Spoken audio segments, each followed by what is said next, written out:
Aku masih ingat jelas itu hari ketika aku berdiri di depan rumah kecil kami dengan satu tas lusuh di tangan dan tatapannya orang-orang seolah berkata, anak ini tidak akan jadi apa-apa. Saat itu aku miskin, bukan miskin biasa, tapi miskin yang membuatmu harus menunduk setiap kali lewat di depan orang lain.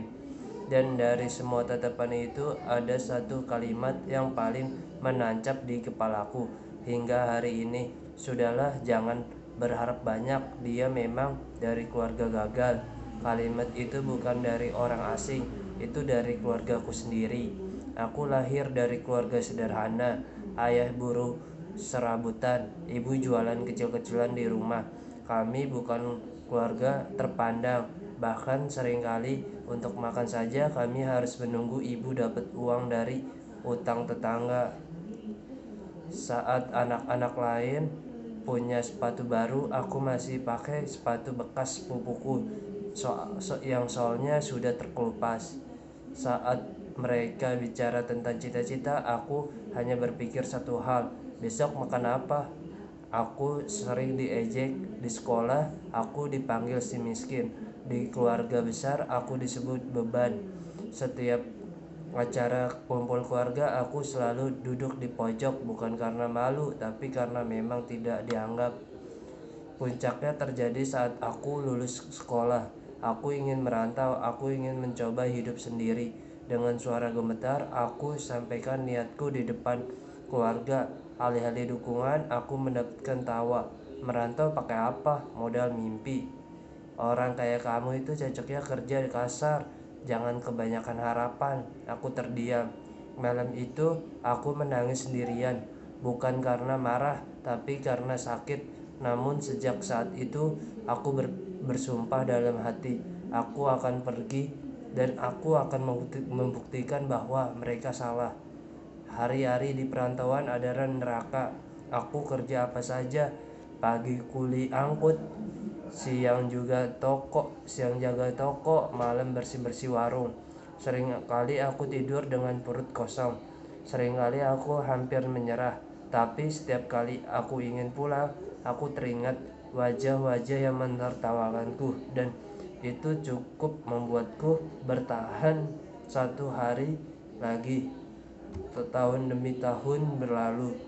Pelan-pelan hidupku berubah.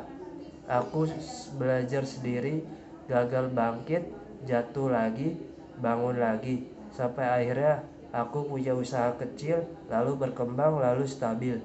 Tidak mewah, tidak cukup. Untuk pertama kalinya dalam hidupku, aku bisa membeli sesuatu tanpa harus menghitung receh. Namun anehnya, aku tidak pernah kembali ke kampung. Bukan karena sombong, tapi karena takut. Takut mereka, takut membuka luka lama. Sampai suatu hari teleponku berdering, nomor tak dikenal. Saat aku angkat, suara membuatku dadaku sesak. Ini salah satu keluargaku. Dengan suara pelan dia berkata, kita dengar kamu sekarang sudah berhasil. Aku diam, lalu kalimat berikutnya membuat tanganku gemetar. Kami butuh bantuan. Ternyata bisnis keluarga kami hancur. Utang menumpuk, anak-anak mereka putus sekolah. Orang-orang yang dulu menghina aku kini berdiri di posisi yang pernah aku rasakan, miskin tak berdaya. Malam itu aku tidak bisa tidur. Ada dua suara di kepalaku. Satu berkata, biarkan mereka merasakan sakit yang sama. Yang lain berkata, kalau kamu lakukan itu, apa bedanya kamu dengan mereka? Akhirnya aku pulang. Saat aku turun dari mobil, mereka terdiam. Tidak ada lagi tawa, tidak ada lagi hinaan. Yang ada hanya wajah menunduk. Salah satu dari mereka berkata dengan suara bergetar, maaf dulu kami salah menilaimu. Saat itu aku sadar satu hal, kesuksesan tidak pernah tetap. Kesuksesan itu tidak pernah tentang balas dendam, tapi tentang membuktikan tanpa menghancurkan. Aku membantu mereka, tidak semua, tidak berlebihan. secukupnya.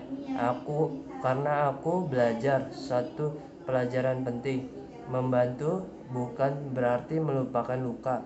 Memaafkan bukan berarti harus kembali sama seperti dulu.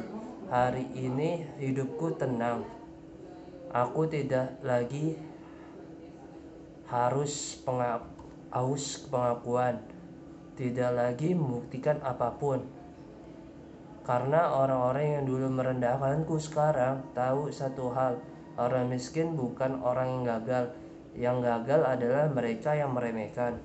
Dan jika kamu sedang mendengar cerita ini, sedang diremehkan, sedang direndahkan, sedang dianggap tidak akan jadi apa-apa, ingat satu hal, diamlah, bertumbuhlah, buktikan dalam waktu, karena waktu selalu berpihak pada mereka yang tidak menyerah.